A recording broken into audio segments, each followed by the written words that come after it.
حضور اکرم صلی اللہ علیہ وآلہ وسلم نے حضرت عمار ابن یاسر کے بارے میں ارشاد فرمایا تھا، اسے ایک باغی جماعت قتل کرے گی جو راہ حق سے ہٹی ہوئی ہوگی اور اس کا آخری رزق پانی ملا دودھ ہوگا۔ ابو مخنف نے عبد المالک بن ابی حرات الحنفی کا یہ بیان نقل کیا ہے کہ عمار بن یاسر نے لوگوں کی جانب متوجہ ہو کر فرمایا، اے اللہ، آپ جانتے ہیں کہ اگر مجھے یہ معلوم ہوتا کہ آپ کی خوشی اس میں ہے کہ میں اپنے آپ کو اس سمندر میں غرق کر دوں تو میں یہ کرتا۔ اے اللہ، آپ جانتے ہیں کہ اگر مجھے اس کا علم ہوتا کہ آپ کی خوشی اس میں ہے کہ میں اپنے سینے پر تلوار کی نوک رکھ کر اس پر گر جاؤں اور وہ میری کمر سے نکل جائے تو میں یہ بھی کرتا۔ آج کے روز مجھے کسی ایسی چیز کا علم ہوتا جو اس عمل سے زیادہ آپ کی رضا کی باعث ہو تو میں اسے ضرور انجام دیتا۔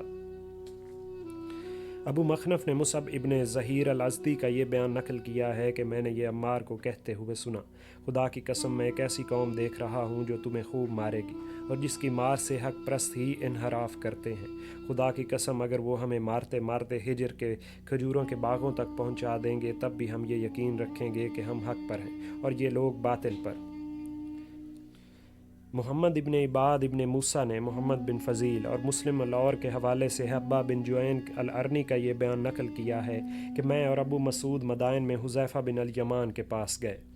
انہوں نے ہمیں مبارکباد دے کر فرمایا، قبائل عرب میں کوئی ایسا شخص نہیں ہے جو مجھے تم دونوں سے زیادہ عزیز ہو۔ میں ابو مسعود کا سہارا لے کر بیٹھ گیا اور پھر ہم دونوں نے عرض کیا، اے ابو عبداللہ، ہم فتنوں سے ڈرتے ہیں، آپ ہم سے کوئی حدیث بیان فرمائیے۔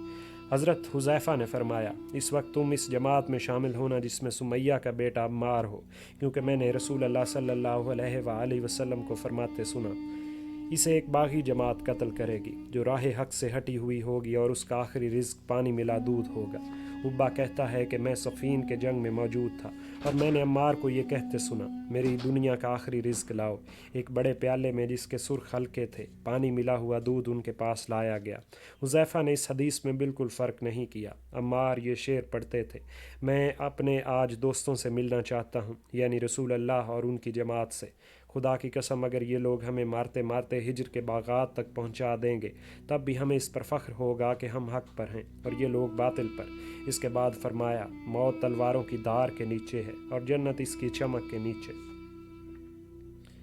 حضرت عمار بن یاسر نے اس روز لوگوں سے مخاطب ہو کر فرمایا، کون ہے جو اللہ تعالیٰ کی رضامندی کی جستجو رکھتا ہے اور اسے نہ مال کی آرزو ہے اور نہ اولاد کی؟ کچھ لوگوں کی ایک جماعت ان کے پاس پہنچ گئی۔ حضرت عمار نے فرمایا، اے لوگو، ہمارے ساتھ ان لوگوں کے مقابلے میں چلو جو عثمان ابن عفان کے خون کا مطالبہ کر رہے ہیں اور ان کا خیال ہے کہ وہ مظلوم قتل کیے گئے۔ خدا کی قسم وہ ان کے خون کا مطالبہ نہیں کر رہے، بلکہ اس قوم نے دنیا کا مزہ چکھ لیا ہے اور اس سے یہ محبت رکھتی ہے اور اس کے پیچھے لگ گئی ہے۔ یہ لوگ خوب جانتے ہیں کہ اگر انہوں نے حق قبول کیا تو حق ان کے دنیاوی معاملات میں رکاوٹ بن جائے گا جن میں یہ مبتلا ہے۔ ان لوگوں کو اسلام میں کوئی سبقت حاصل نہیں جن کے باعث یہ لوگوں کو اطاعت اور ان کی امارت کا حقدار ہوں۔ یہ لوگ اپنے پیروکاروں کو یہ کہہ کر دھوکہ دیتے ہیں کہ ہمارے امام مظلوم قتل ہوئے تاکہ اس کے ذریعے یہ جابر بادشاہ بن بیٹھیں، اور یہ ایک ایسی چال ہے جس میں ان کے پیروکار مبتلا ہو چکے ہیں جیسا کہ تم دیکھ رہے ہو۔ اور اگر یہ بات نہ ہوتی، یعنی خون عثمان کا یہ مطالبہ نہ کرتے، تو لوگوں میں سے 2 شخص بھی ان کی پیروی نہ کرتے۔ اے اللہ، اگر آپ ہماری امداد فرمائیں تو آپ نے لاتعداد مرتبہ ہماری امداد فرمائی ہے، اور اگر مخالفین کو کامیاب فرمائیں تو چونکہ انہوں نے تیرے بندوں میں بدعات پھیلائی ہیں اس لیے ان کے لیے دردناک عذاب کا ذخیرہ فرما۔ پھر عمار آگے بڑھے اور وہ لوگ بھی ان کے ساتھ بڑھے جنہوں نے ان کی آواز پر لبیک کہا تھا، یہاں تک کہ عمار آگے بڑھتے ہوئے عمر بن العاص کے قریب پہنچ گئے۔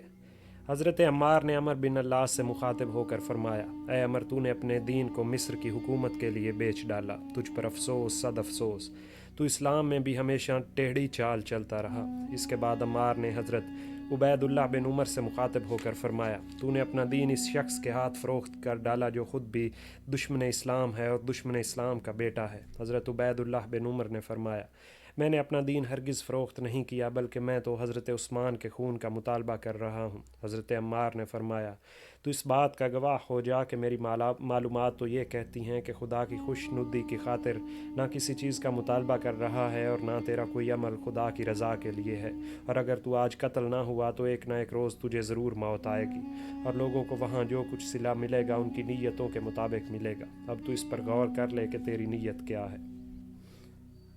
ابو عبدالرحمن السلمی کا یہ بیان ہے کہ میں نے جنگ صفین کے روز عمار بن یاسر کو یہ کہتے ہوئے سنا، ہم نے اس اسم علم بردار یعنی عمرو بن العاص سے رسول اللہ کی ہمراہی میں 3 بار جنگ کی، اور یہ چوتھی جنگ ہے، اور یہ شخص کچھ زیادہ نیک اور متقی نہیں۔ احمد بن محمد نے ولید بن سہل، عطا بن مسلم، آمش کے حوالے سے ابو عبدالرحمن سلمی کا یہ بیان نقل کیا ہے کہ ہم لوگ صفین میں حضرت علی کے ساتھ تھے، ہم میں سے 2 شخص ان کی حفاظت کے لیے ان کے گھوڑے کے ادھر ادھر رہتے اور انہیں حملہ کرنے سے روکتے رہتے۔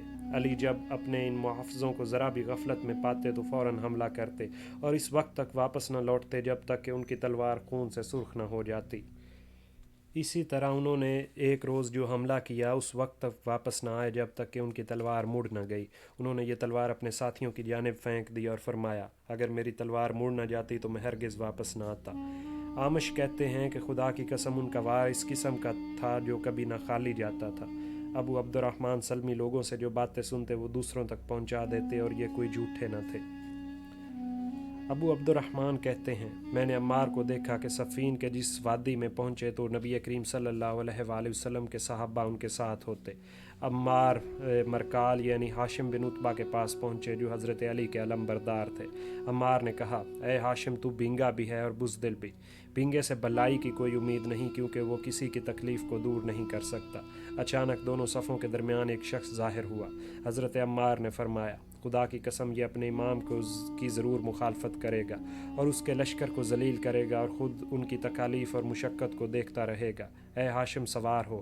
ہاشم سوار ہو کر آگے بڑھے اور وہ یہ اشعار پڑھ رہے تھے، ایک آنکھ والا خود بھی یہی چاہتا ہے، وہ زندگی کی دوڑ سلجھاتے سلجھاتے تنگ آ گیا ہے، اب اس کا گرنا یا گرانا جانا ضروری ہے۔ عمار آگے بڑھتے بڑھتے حضرت ہاشم کو پکار کر کہہ رہے تھے، اے ہاشم آگے بڑھ، کیونکہ جنت تلواروں کے سائے کے نیچے ہے اور موت تلواروں کی داروں میں پوشیدہ ہے۔ آسمان کے دروازے کھل چکے ہیں اور حوریں بناؤ سنگھار کر رہی ہیں۔